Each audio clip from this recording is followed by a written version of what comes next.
कहते हैं कि अकबर यहां पर बाहर आके बैठ जाता है। अब स्थितियां यह है कि चित्तौड़ के किले की रक्षा के लिए जयमल जो कि मेड़ता के राजा है और पत्ता चुंडावत जो कि उनके बहनोई लगते हैं और मेवाड़ के 16 प्रथम श्रेणी ठिकानों में से एक आमेट के मुख्य सामंत है, वो किले की रक्षा कर रहे हैं। अपने गिने चुने 8000 सैनिकों के साथ अकबर एक लंबी चौड़ी लाखों की संख्या के अंदर सैनिकों के साथ में, सेना के साथ में चित्तौड़ के किले के बाहर बैठा हुआ है। चित्तौड़ का किला इतना ऊंचा बना हुआ था, इतना सुरक्षित बना हुआ था कि किले को भेदना संभव नहीं था। आता है किले के गेट खुलवाने के लिए कुछ साम दाम दंड भेद की नीतियां ही अपनानी पड़ेगी आपको। और अकबर को जब ये समाचार मिले कि चित्तौड़ के किले में उदय सिंह तो है ही नहीं, चित्तौड़ के किले की रक्षा इस समय जयमल कर रहा है जो कि मेड़ता का राजा है। अकबर 1562 ईस्वी में मेड़ता पर कब्जा कर चुका था और जयमल को मेड़ता पर अकबर के कब्जे के बाद ही उदय सिंह के पास यहां पर आना पड़ गया था। अतः अकबर को लगा यार ये तो काम ठीक है, इस समय किले के अंदर मालिक तो है ही नहीं, अपने किसी बंदे को दे के गया हुआ है। घर का मालिक खुद नहीं हो तो दूसरे आदमी से तो घर लेना थोड़ा सा सरल हो ही जाता है। भाई आपके पड़ोसी आपको चाबी दे के जाएं और अचानक गुंडे अटैक कर दे उनके घर पर, आप एक बार तो कोशिश करेंगे कि बचाया जाए उस घर को, पर अगले जान पर ही आ जाए कि हम मारेंगे तो बंदा चाबियां दे ही दिया, साधारण आदमी क्या करे। और फिर उस घर से अपना लगा उतना हो भी नहीं पता, अपने के लिए तो फिर भी आदमी लड़ ले, दूसरे के लिए लड़ना बिरली बात होती। तो कहते हैं कि अकबर ने जयमल के पास संदेश भेजा कि जयमल यार मुझे तो पता ही नहीं था तुम यहां चित्तौड़ के किले में हो, और तुम यार क्यों चित्तौड़ वालों के लिए लड़ने मरने का तुले हुए हो। तुम मेरे से मेड़ता वापस ले लो जो 1562 में मैं तुमसे ले चुका था, और इसके बदले में मुझे चित्तौड़ का किला दे दो। तुम्हारा चित्तौड़ के किले के अंदर क्या है, तुम इसीलिए तो यहां पर बैठे हो क्योंकि तुम्हारे पास मेड़ता नहीं, अपने राज्य में जाके राज करो, ये मुझे दे दिया जाए। जयमल जी का रिप्लाई है, वाकई बड़ा शानदार रिप्लाई है। जयमल जी कहते हैं क्या है गढ़ मारो हूं धनी, असुर फिरे किम आन, ऊंचा ज्यों चित्रकूट रीन दीदी मोही दीवान। ये गढ़ मेरा है, मैं यहाँ का मालिक हूं।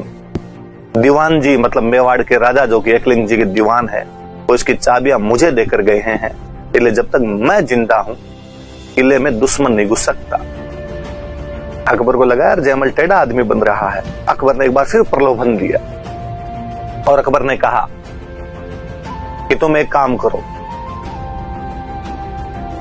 तुम मेड़ता के साथ साथ नागौर भी ले लो, मैं तुम्हें मेड़ता भी दे दूंगा और मैं तुम्हें नागौर भी दे दूंगा। एक के साथ एक फ्री वाला ऑफर है यार, तुम इतने बड़े राजा बन जाओगे।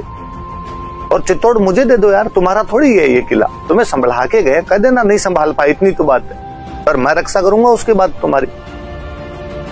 जयमल जी पुनः हंस के रिप्लाई देते हैं, तो भूख ने मेटे मेड़ तोड़ ना मेटे नागौर, आ रजवट भूख अनोखड़ी न मर्या मिटे चित्तौड़।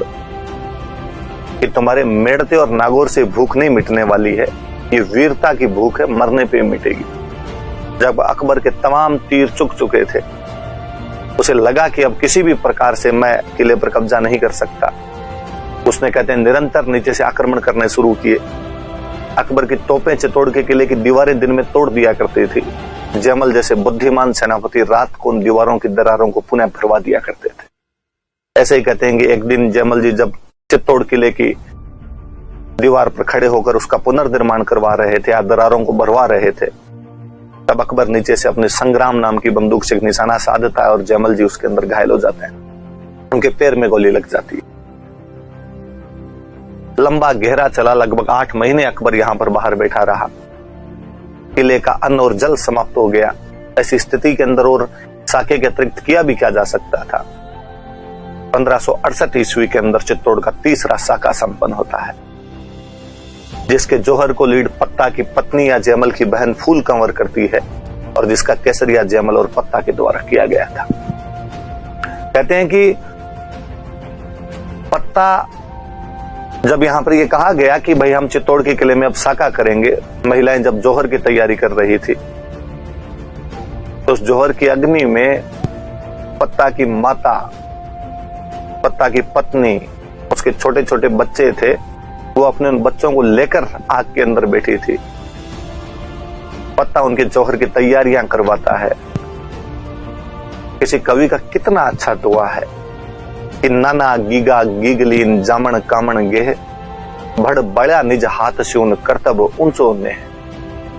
कि नाना गीगा गीगली, छोटे छोटे बच्चे, जामण कामण गेह, अपनी माता अपनी पत्नी को आग के हवाले कर दिया था। भड़ बड़ा निज हाथ स्यून, भड़ मतलब योद्धा, उस योद्धा ने अपने हाथ से जला दिए थे। कर्तव्य ऊंचो ने, इन सब से उसने बताया कि कर्तव्य स्नेह से कहीं बढ़कर होता है। देश के लिए, राष्ट्र के लिए, अपनी मातृभूमि के लिए मरने के लिए इन सब चीजों से ऊपर उठना पड़ता है।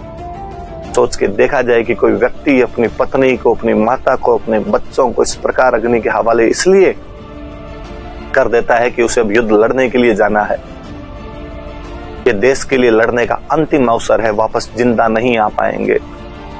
वो महिला इसलिए जल जाती है कि कोई दूसरा उनके हाथ नहीं लगा सकता। कोई कह देता है कई बार कि जल क्यों गई थी, जलना जरूरी थोड़ी था। सो कॉल्ड इंटेलेक्चुअल किसी ऐसी रूम के अंदर बैठकर कह देते हैं कि तो सुसाइड हुआ, इस प्रकार कोई क्यों जल जाए।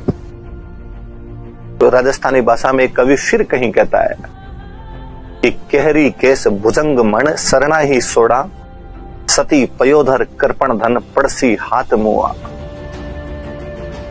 केहरी केस, शेर का बाल, भुजंग मण, सांप की मणि, सरना ही सोड़ा, किसी योद्धा की शरण में गया वह व्यक्ति, सती पयोधर, किसी पतिव्रता नारी का आंचल, कृपण धन, किसी कंजूस का धन, ये तभी हाथ आ सकते हैं जब वो मर जाएं।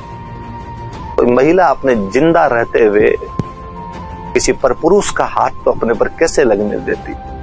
ये वो भी जानते थे ये बात, तो यदि वो सब लोग बाहर निकलेंगे लड़ेंगे तो स्वाभाविक रूप से सब लड़ते हुए मरेंगे। और जो दुश्मन था सामने, वो दुश्मन नहीं थे, एक अजब से किस्म के आक्रांता थे जिनको महिलाओं और बच्चों को लूटने में एक अजीब से उन्माद भर के मजा आया करता था। लड़ाइयां थोड़ी अलग सी प्रकार की थी। उस समय ऐसे तरीके अख्तियार किए जाने ज्यादा आवश्यक हो गए थे। कहते हैं कि जब बाहर लड़ने के लिए जाने लगे, जयमल जी के पैर में गोली लगी हुई थी। जयमल जी ने कहा कि यार मैं कैसे लड़ूंगा बाहर जाके, इतना दुर्भाग्य है कि सब साथी बाहर जाके लड़ेंगे, सबको आज रणभूमि में दो दो हाथ दिखाने का मौका मिलेगा, मैं घायल होने की वजह से यहां पर पड़ा रहूंगा, लड़ नहीं पाऊंगा। उन सैनिकों में एक सैनिक था कल्ला राठौड़। तो कल्ला राठौड़ जयमल जी कहता है कि अंकल दुखी होने की आवश्यकता नहीं, आप मेरे कंधों पर बैठ के लड़ सकते हैं। उस दिन जयमल राठौड़ कल्ला राठौड़ के कंधों पर बैठ कर लड़ रहे थे। हम कहते हैं कि कल्ला राठौड़ उस दिन साक्षात चतुर्भुज विष्णु की तरह नजर आ रहे थे। नीचे से दो हाथ उनके चल रहे थे और ऊपर से दो हाथ जयमल के चल रहे थे। हम कल्ला राठौड़ को चार हाथ के देवता के रूप में जानते। गजब की वीरता दिखाई थी उस दिन उन मेवाड़ के वीरों ने। केवल 8000 की सेना का रिजल्ट ये था कि शाम तक 48,000 लोग काटे जा चुके थे। अकबर किले पर कब्जा तो कर लेता है, लेकिन किले में सिवाय राख के उसे कुछ नहीं मिलता है। अपनी इस भयंकर बर्बादी को देखकर भारत के उस महान राजा ने चित्तौड़ के किले के अंदर बैठे निर्दोष किसानों मजदूरों को, जिनका युद्धों से कोई लेना देना नहीं था, 30,000 लोगों को गाजर मूली की तरह कटवा के यहाँ पे मीनारें चुनवा दी। एक बार पुनः वो यहाँ पर कोई गाजी की उपाधियां धारण कर रहे थे। मजहब की लड़ाई संपन्न हो चुकी थी। इतिहास पता नहीं कितना न्याय करेगा नहीं करेगा, पर जयमल पत्ता जनश्रुतियों में लोगों की जिह्वा पर हमेशा जिंदा रहेंगे। किसी दूसरे के किले के लिए इस प्रकार लड़ मरने की, इस प्रकार वीर गति को प्राप्त हो जाने की गाथाएं भी आप राजस्थान के अतिरिक्त कहीं नहीं सुन पाएंगे। देखिए,